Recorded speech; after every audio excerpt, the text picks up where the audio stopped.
Gracias, amable audiencia, por el favor de su atención. Una entrega más, el doctor Julio Castro quiere compartir con ustedes ideas que en cierta forma generan riqueza humana y material. Hoy queremos tratar un tema que es muy importante y tiene que ver con las autoridades, y tiene que ver con la ciudadanía, y tiene que ver con la movilidad, la circulación humana en una sociedad específica, compitiendo en un espacio, ya sea abierto, ya sea cerrado, porque se da la competencia en una misma familia. Por ejemplo, a veces hay familias que tienen un solo baño y ese solo baño le genera una situación de tensión y conflicto. En otras se da en el plano de un edificio, en el uso de, por ejemplo, un ascensor. Se pueden generar situaciones de inconformidad. Pero generalmente en lo que es la dinámica del urbanismo, el urbanismo pertenece a las autoridades, es la forma como las ciudades han sido diseñadas.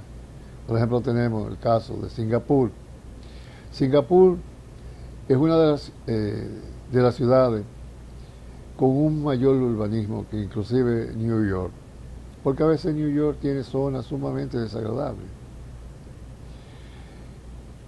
Y no depende ya de la persona individual, sino que depende de la mayor, o sea, los alcaldes, depende de las ciudades en su funcionamiento, en la aplicación de sus recursos, a la búsqueda de una estructura que sirva de base para la convivencia y la vivencia humana. Estamos hablando de un elemento importante. Por el urbanismo entonces se da una competencia. Se da una competencia en la que tenemos que, en cierta forma, rivalizar por el espacio libre para podernos mover. En una acera, en un metro, en un espacio en el cual la persona coincide en un salón de clase, en un pasillo, y coincide y no le cede el paso a otra persona atendiendo a criterios y normas. Generalmente en la historia de la humanidad está la urbanidad. La urbanidad entra dentro del urbanismo. La urbanidad es un proceso que en la educación se le proveen los medios para que la persona pueda decidir si lo emplea o no, porque generalmente no es una obligación, sino que siempre el sujeto tiene un espacio que denominamos libre albedrío, que es a partir de ahí donde ejecuta lo que ha aprendido.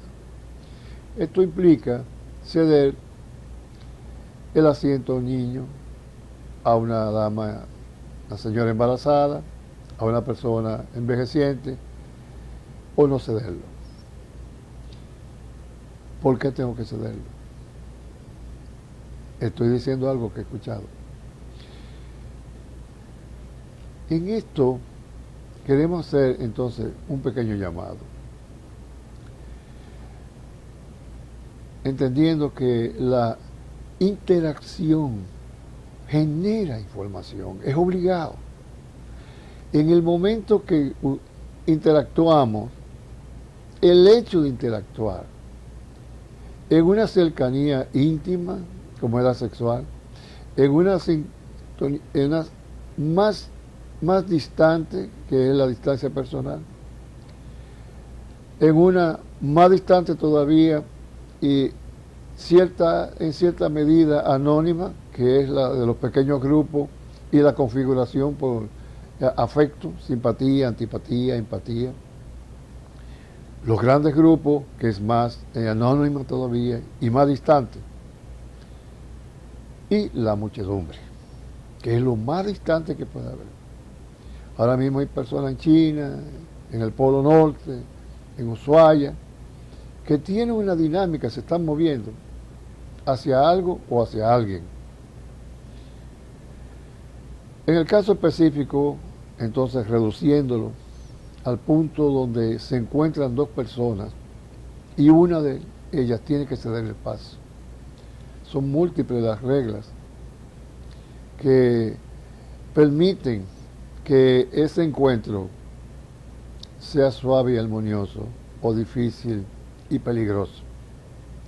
Sabemos que ha habido casos en los cuales por busca de un espacio libre en un parqueo hay personas que han perdido la vida y le han quitado la vida a otro o se han quitado la vida mutuamente. No es tan sencillo lo que estamos analizando ahora, porque tiene otras implicaciones que en otras entregas lo vamos a analizar. En lo que es la sociografía del ser humano, en la ecología humana, nosotros nos movemos hacia espacios libres para continuar o, en algunos casos, hacia espacios ocupados para competir, para desplazar.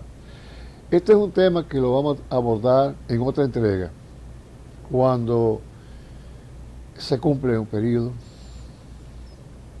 O sea, estamos hablando de las ocupaciones de posiciones determinadas por lo que son los reglamentos, los estatutos, la constitución de un país, de una corporación, de una empresa, que está establecido por los reglamentos, está establecido de una forma tal que está regulada. Y se habla de un periodo de gestión, 2020-2024. Al llegar al 2024 hay que buscar una regla, una norma que haga cumplir que la persona que tiene el puesto o continúe bajo la regla o pase entonces, en su defecto, a entregar la posición. Eso puede pasar en una empresa por múltiples razones.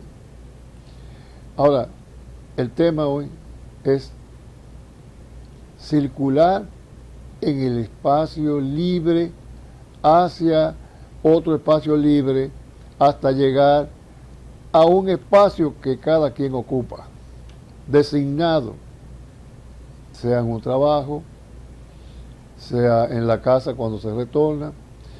Cada quien tiene un espacio que es el espacio vital.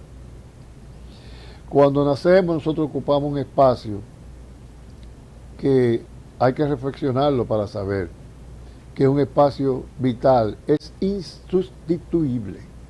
Este espacio que cada quien ocupa solamente se cede, es más, no se cede porque en algunos grupos que tenemos de peña tenemos esa postura, ni siquiera con la muerte, porque tiene que ir a un nicho, una tumba, sea cremado o no, sea lanzado al mar o las aguas, como ocurre en la India, el Ganges.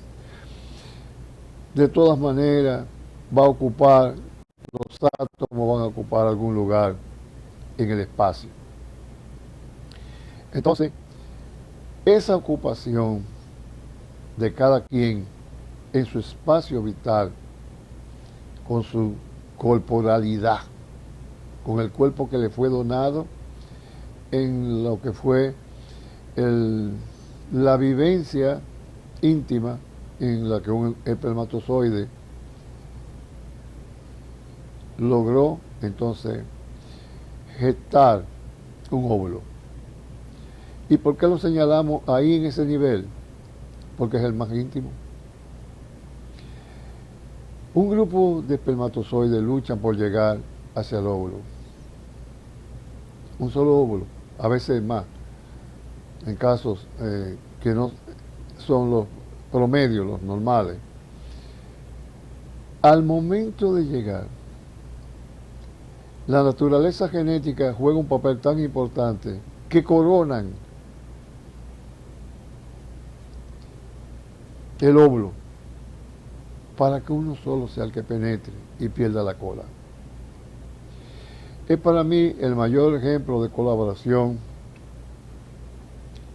entre colegas, entre iguales, porque los espermatozoides que participan en esa carrera son colegas, de cierta forma tienen que cooperar para generar riqueza humana en el sentido de que lo mejor que allí existe en esa dinámica pase a ocupar lo mejor. Y así como la relación de pareja, que para mí es lo más importante, que la define la mujer. Es la mujer quien regula y guarda, vigila con celo la optimización de la especie. O sea, una mujer no se enamora de cualquier persona. En cierta forma hay una intuición que capta la genética del sujeto que en cierta forma va a pensar o piensa que la ha conquistado, pero en cierta forma es la mujer, y no la mujer, sino la especie humana, la que ocupa la feminidad, y la especie animal la que ocupa la feminidad también. Escoge a su pareja, escoge la genética que lleva. Cuando una pareja pasa por el ritual, sea de una entrega ritualizada en una boda, del tipo que sea, la etnia que sea, bajo los predicamentos que sea,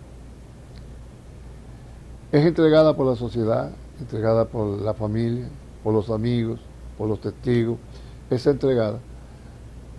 Se generan acuerdos importantes. Estos acuerdos juegan un papel de quién ocupa entonces esa relación. ¿Quién cumple con la lealtad, con la fidelidad, que son elementos importantes? Yendo entonces, es el más íntimo. Vamos a dilucidar esos temas en otras entregas para que quede cada vez más claro cómo podemos hacer nuestra vida más rica en términos humanos y en términos materiales. Y es por esto que en ese punto en el que nosotros procuramos un espacio para realizarnos de eso que estamos hablando,